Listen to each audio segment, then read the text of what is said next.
اسلام اپنے ماننے والوں کو وہ جس جگہ، جس منصب پر، جس مقام پر بھی بیٹھے ہوں، ان کی مکمل ذمہ داریوں سے آگاہ کرتا ہے۔ جو آدمی جو کام بھی کر رہا ہو، اسلام اس کو بتاتا ہے کہ تیری یہ ذمہ داری ہے۔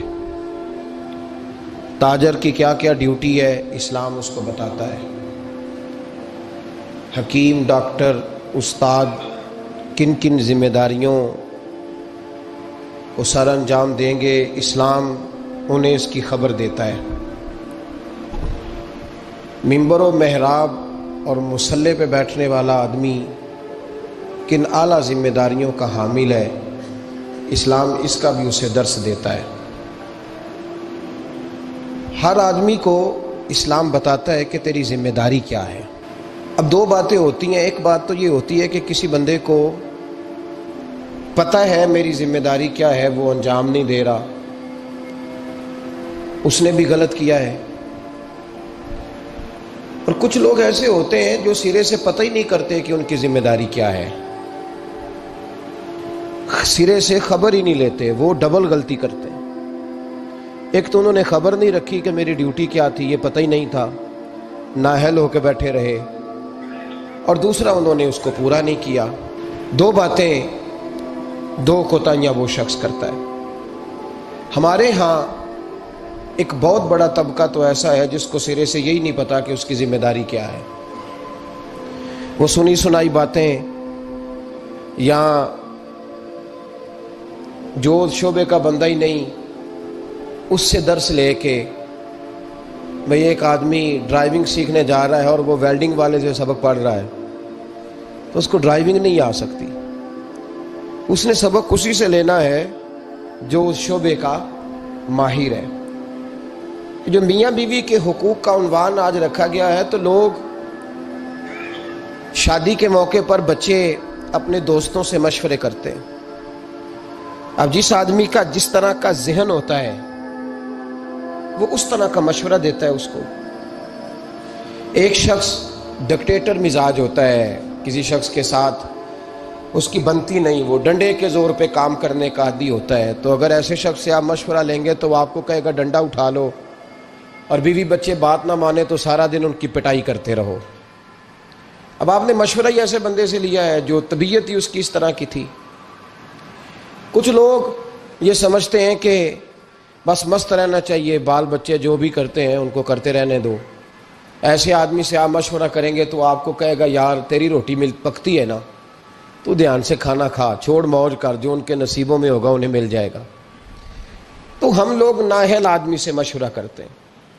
آپ کسی بھی منصب پر جب فائز ہوتے ہیں، کوئی بھی آپ کو اللہ عہدہ عطا کرتا ہے، تو آپ سب سے پہلے دیکھیں کہ اس کے بارے میں میرا رب کیا فرماتا ہے اور رب کے محبوب کیا ارشاد فرماتے ہیں صلی اللہ تعالی علیہ وسلم۔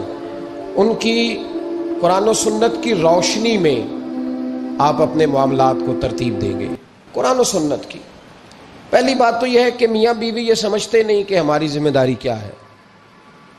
دوسری بات یہ ہے کہ جو لوگ مشورہ دے کے بھیجتے ہیں وہ پہلے سے مشورہ اس طرح کا دیتے ہیں کہ مشورہ خوفناک ہوتا ہے۔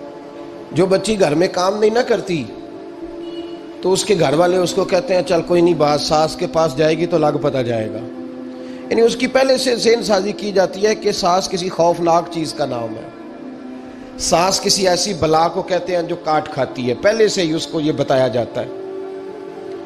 تو جو بچہ شادی شدہ نہیں ہوتا تو اس کے گھر والے بھی اس کو کہتے ہیں کہ شادی ہوگی تو لگ پتہ جائے گا، تو اس کا پہلے سے ذہن بنا دیا جاتا ہے کہ شادی کے بعد تو بیگم نہیں لے کے آئے گا، تو اللہ معاف کرے کوئی ایسی صدا اکٹھی کر کے لائے گا جو تجھے لٹکا کے رکھے گی ہمیشہ۔ تو پہلے سے ہی ذہن غلط دیا جاتا ہے، سوچ غلط دی جاتی ہے۔ تو میرے بھائی یاد رکھیں، سمجھے بات کو، ہمارے معاشرے کے اندر اصل فکر جو ہے نا وہ نہیں دی جاتی، اصل سوچ سے آگاہ نہیں کیا جاتا۔ قرآن مجید نے حقوق مقرر کیے، بیوی کے بھی اور اس کے خامند کے بھی۔ سمجھ آ رہی ہے میری بات کی؟ اب دیکھیں، پہلی بات تو یہ ہے کہ ہمارے ہاں ہم یہ سوچنے کو اور یہ پوچھنے کو تیار ہی نہیں، شادیاں ہو گئیں، وقت گزر گیا، پتہ ہی نہیں میاں بیوی کے حقوق کیا ہے۔ اس کے بعد اگلی بات یہ ہے کہ جس کو پتہ چل جاتا ہے نا، ایک تیسرا پہلو بھی ہے، اس کو سمجھ لیں تمہید کے طور پر بات عرض کر رہا ہوں۔ ہمارے زمانے میں لوگ حقوق دینے کے قائل نہیں، حقوق بولیے دینے کے قائل۔ آج تک سب حقوق لینے کے لیے احتجاج کرتے ہیں، اللہ کرے کو دینے کے لیے بھی احتجاج شروع کر دے۔ یہ احتجاج ہوتا ہی نہیں کہ میں نے حقوق دینے ہیں، احتجاج یہ ہے کہ میں نے حقوق۔ اچھا، اب میاں صاحب کو حدیثیں سنائی جاتی ہیں جب، تو وہ گھر جا کے وہ والی حدیثیں سناتے ہیں جن میں خاوند کی شان ہوتی ہے، خاوند کی، اور بی بی نے بھی وہ کلپ نکال کے رکھا ہوتا ہے جس کے اندر سارے حقوق ہی عورتوں کے بتا دیے جاتے ہیں۔ وہ بھی اخبار کا وہ ٹکڑا سنبھال کے رکھتی ہے جس ٹکڑے پہ لکھا ہوتا ہے کہ اسلام عورت کو بڑے حقوق عطا کرتا ہے۔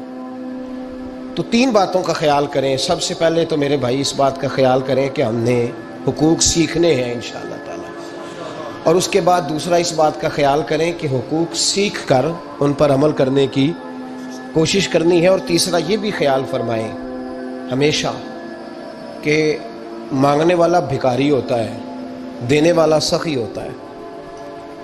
تو حقوق مانگتے نہ پھریں، حقوق دینے کی کوشش کریں۔ جو حقوق دینے والے ہیں وہ سخی ہوتے ہیں۔ پتہ نہیں آپ کو سمجھ آئی ہے میرے جملے کی کہ نہیں آئی؟ حقوق دینے والے، مانگنے والے، تو بھکاری بن کے نہ پھریں کہ میرا حق مجھے دے دو، بلکہ سخی بن کے پھرو کہ میری خیر صلاح ہے، آؤ جس نے حق لینا ہے میں سب کے حقوق ادا کرنے کو تیار ہوں۔ سخی بن کے وقت گزاریں، بھکاریوں کی طرح نہیں گزاریں۔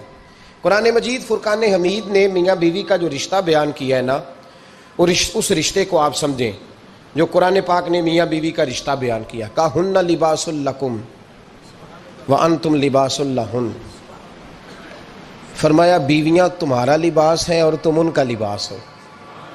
وہ تمہارا لباس ہیں اور تم، اللہ اکبر، کیسا خوبصورت لفظ قرآن پاک نے، ہن لباس لکم وانتم لباس لہن، فرمایا وہ تمہارا لباس ہے اور تم، سمجھ آ رہی ہے نا جی بات کی؟ وہ تمہارا لباس ہے اور تم ان کا لباس ہو۔ تین خوبیاں تو ہر لباس میں ہوتی ہیں، تین چیزوں کے لیے لباس پہنا جاتا ہے۔